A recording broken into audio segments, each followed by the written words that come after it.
अगर तुम हारते हो तो भुगतान भी करना होता है, राइट। तो इसका मतलब है कि भुगतान के लिए चेंजेस भी जरूरी है और बदलाव ऐसा हुआ है कि लोगों के होश उड़ गए, न्यू ब्लड लाइन बन गया और सोलो सिग्मा इसके नए ट्रैवल शिप बन चुके हैं। तो दोस्तों आज के स्मैकडाउन में कुछ ऐसा हुआ जिसे देखकर रोमन रेंस के भी होश उड़ गए होंगे। तो दोस्तों क्या कुछ हुआ उसी के बारे में करेंगे बात। तो वीडियो काफी इंटरेस्टिंग होगी, आप वीडियो के अंत तक बने रहे। तो दोस्तों पॉल हेमन, सोलो सिग्मा और Jimmy Uso back stage Cody Rhodes का लॉकर रूम देखकर हैरान रह गए। जल्दी केविन ओवेंस लॉकर रूम के अंदर जाते हुए नजर आए। इसके बाद सोलो सिग्मा ने बदला लेने की बात कही, लेकिन हेमन ने कहा है कि अनडिस्प्यूटेड WWE यूनिवर्सल चैंपियनशिप वापस जीतने के बाद ही उन्हें अपना लॉकर रूम मिल पाएगा। पॉल हेमन ने इसे रोमन रेंस का ऑर्डर बताया। इसके बाद सोलो सिग्मा, जिमी ऊसो और पॉल हेमन यहाँ पर रिंग में आते हैं और पॉल हेमन सभी को यहाँ पर एक्सप्लेन कर रहे होते हैं कि किस तरह से ट्रैवल शिप अब हार चुके हैं। तो रोमन रेंस अपनी चैंपियनशिप हार चुके हैं और कोडी रोड्स अब न्यू चैंपियन है। पॉल हेमन कहते हैं कि पिछले रेसलमेनिया यानी रेसलमेनिया 39 में रोमन रेंस के मैच में सोलो सिग्मा आया था और वहाँ पर कोडी रोड्स तैयार नहीं था, इसलिए रोमन रेंस को वहाँ पर जीत मिली। लेकिन इस बार वो पूरी तरह से तैयार था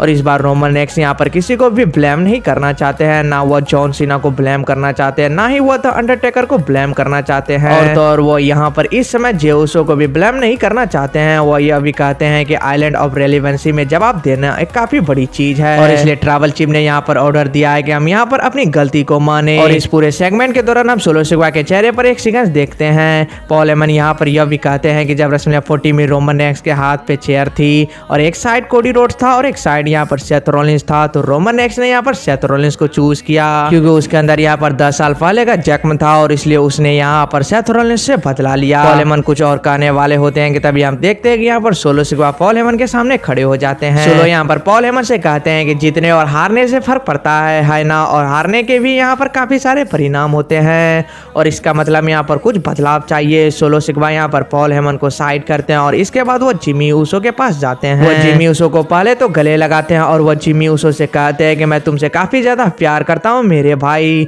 इसके बाद वो थोड़ा दूर हटने लगते हैं, लेकिन तभी हम देखते हैं कि एक अननोन बंदा पीछे से यहाँ पर जिमी ऊसो पर अटैक कर देता है और तभी हमें पता चलता है कि वो बंदा कोई और नहीं बल्कि टामा टोंगा है और हमें पता चल चुका है कि टामा टोंगा ने यहाँ पर ज्वाइन कर लिया ब्लड लाइन को। वो यहाँ पर जिमी ऊसो पर अटैक कर देते हैं। इसके बाद हम देखते हैं कि सोलो सिग्मा की तरफ से भी जिमी ऊसो को समोन स्पाइक आता है और वो यहाँ पर एक समोन स्पाइक नहीं बल्कि काफी सारे समोन स्पाइक लगाते हैं जिमी ऊसो को और जिमी ऊसो की काफी ज्यादा पिटाई करने के बाद टामा टोंगा और सोलो सिग्मा रिंग के बीचों बीच खड़े हो जाते हैं और वो वी द वंस वाला साइन करने लगते हैं। वो पॉल हेमन को भी बीच में लेकर आते हैं। पॉल हेमन यहाँ पर रोमन रेंस को कॉल करने वाले थे, लेकिन सोलो सिग्मा यहाँ पर पॉल हेमन का फोन तोड़ देते हैं। यानी इससे हमें यह पता लग चुका है कि सोलो सिग्मा यहाँ पर रोमन रेंस की जगह लेने वाले हैं और खुद को उन्होंने यहाँ पर ट्रैवल चीफ के तौर पर रख दिया है। सोलो सिग्मा और टामा टोंगा यहीं पर नहीं रुकते बल्कि वह जिमी ऊसो पर चेयर से भी अटैक करते हैं और इसके बाद टामा टोंगा, सोलो सिग्मा और पॉल हेमन रिंग से चले जाते हैं, जहाँ पर पॉल हेमन काफी ज्यादा शॉक्ड होते हैं कि यह सोलो सिग्मा ने आखिर किया क्या। इसके बाद फिर हमें बैक स्टेज एक सेगमेंट देखने को मिलता है। पॉल हेमन ने जिमी ऊसो के हेल्थ के बारे में अपडेट देते हुए कहा कि उनकी हालत खराब है। जल्दी टामा टोंगा ने आकर हेमन को बताया कि उन्होंने ट्रैवल शिप के ऑर्डर पर ऐसा किया। तो दोस्तों अब सवाल यह है कि ट्रैवल शिप रोमन रेंस ने भेजा है टामा टोंगा को या फिर सोलो सिग्मा लाए हैं टामा टोंगा को।